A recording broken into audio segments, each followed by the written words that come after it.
ಎಲ್ಲರಿಗೂ ಕಲಿಕಾ ಕನ್ನಡಿ ಯೂಟ್ಯೂಬ್ ಚಾನಲ್ಗೆ ಆತ್ಮೀಯವಾದಂಥ ಸ್ವಾಗತ.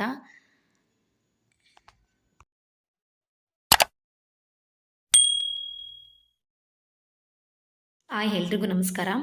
ಎಲ್ರಿಗೂ ಕೂಡ ಇದು ಒಂಥರ ಖುಷಿ ಮತ್ತು ಚಾಲೆಂಜಿಂಗ್ ವಿಷಯ ಅಂತ ನಾನು ಹೇಳೋದಕ್ಕೆ ಇಷ್ಟಪಡ್ತೀನಿ.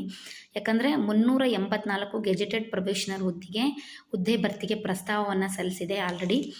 ಸೊ ಅಂದರೆ ಅನುಮೋದನೆ ಕೊಟ್ಟಿಲ್ಲ. ಇನ್ನು ಇಷ್ಟಿದೆ ನಮ್ಮಲ್ಲಿ, ಇಷ್ಟಕ್ಕೆ ನೀವು ರೆಕ್ರೂಟ್ಮೆಂಟ್ ಮಾಡ್ಬೋದು ಅಂತ ಹೇಳಿ ಒಂದು ಪ್ರಸ್ತಾವನೆಯನ್ನು ಆಲ್ರೆಡಿ ಸಲ್ಲಿಸ್ಬಿಟ್ಟಿದ್ದಾರೆ.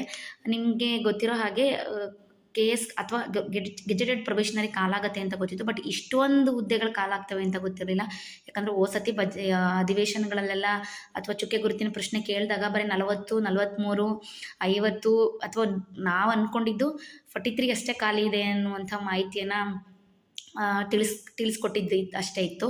ಬಟ್ ಈಗ ಗ್ರೂಪ್ ಎ ಮತ್ತು ಗ್ರೂಪ್ ಎ ಎರಡೂ ಹುದ್ದೆಗಳು ಸೇರಿ 384 ಕರೆದಿದ್ದಾರೆ. ಇದು ಯಾರ್ಯಾರೆಲ್ಲ ಇಷ್ಟು ದಿನದಿಂದ ಕಾಯ್ತಾ ಇದ್ದೀರಾ ಮತ್ತು ಓದ್ತಾ ಇದ್ದೀರಾ, ಬದ್ಧತೆಯಿಂದ ಅಂದರೆ ಡೆಡಿಕೇಶನ್ ಕೊಟ್ಟು ಓದ್ತಾ ಇದ್ದೀರಲ್ಲ, ಅವರಿಗೆ ನಿಜವಾಗ್ಲೂ ತುಂಬ ಖುಷಿಯಾದಂಥ ವಿಷಯ ಅಂತಲೇ ಹೇಳ್ಬೋದು.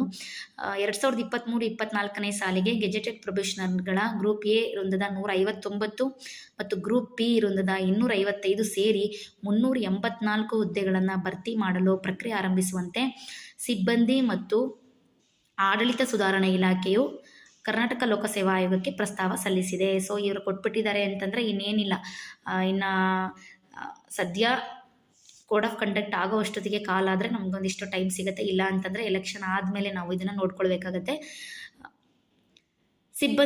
ಇದರಲ್ಲಿ ಸಿಬ್ಬಂದಿ ಆಡಳಿತ ಸುಧಾರಣೆ ಇಲಾಖೆಯ ಕಿರಿಯ ಶ್ರೇಣಿಯ ಸಹಾಯಕ ಆಯುಕ್ತರು AC 40 ಪೋಸ್ಟು, DYSP 7 ಪೋಸ್ಟು, ವಾಣಿಜ್ಯ ತೆರಿಗೆ ಇಲಾಖೆಯ ಸಹಾಯಕ ಆಯುಕ್ತರು 41 ಹುದ್ದೆಗಳು ಹಾಗೂ ಗ್ರಾಮೀಣಾಭಿವೃದ್ಧಿ ಮತ್ತು ಪಂಚಾಯತ್ ಕಾರ್ಯನಿರ್ವಾಹಕ ಅಧಿಕಾರಿ ಅಥವಾ ಸಹಾಯಕ ಕಾರ್ಯದರ್ಶಿ 40 ಹುದ್ದೆಗಳು ಸೇರಿವೆ.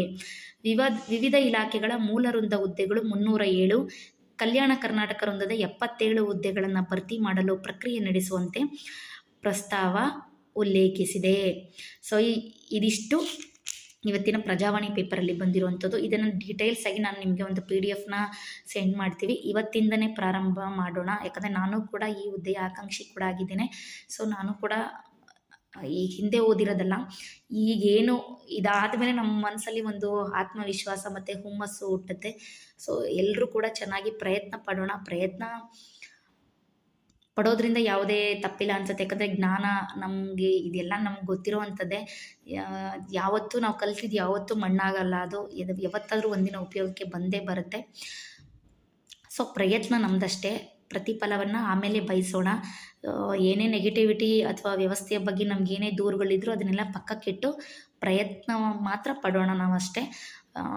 ಯಾರ್ಯಾರೆಲ್ಲ ವರ್ಕ್ ಮಾಡ್ಕೊಂಡು ಓದ್ತಿದ್ರೋ ನನ್ನ ಹಾಗೆ ನಾನು ಕೂಡ ವರ್ಕ್ ಮಾಡ್ಕೊಂಡು ಓದ್ತಾ ಇದ್ದೀನಿ. ಸೊ ವರ್ಕ್ ಮಾಡ್ಕೊಂಡು ಓದುವಂಥವ್ರು ಆದಷ್ಟು 3 to 4 hours ಆದರೂ ಓದೋದಕ್ಕೆ ಪ್ರಯತ್ನ ಪಡೋಣ. ನೋಡೋಣ ಏನಾಗುತ್ತೆ ಅಂತೇಳಿ ಅಷ್ಟೇ. ಹೋಪ್ ಫಾರ್ ದಿ ಬೆಸ್ಟ್ ಅಂತ. Thank you all. ಎಲ್ರಿಗೂ ಧನ್ಯವಾದಗಳು.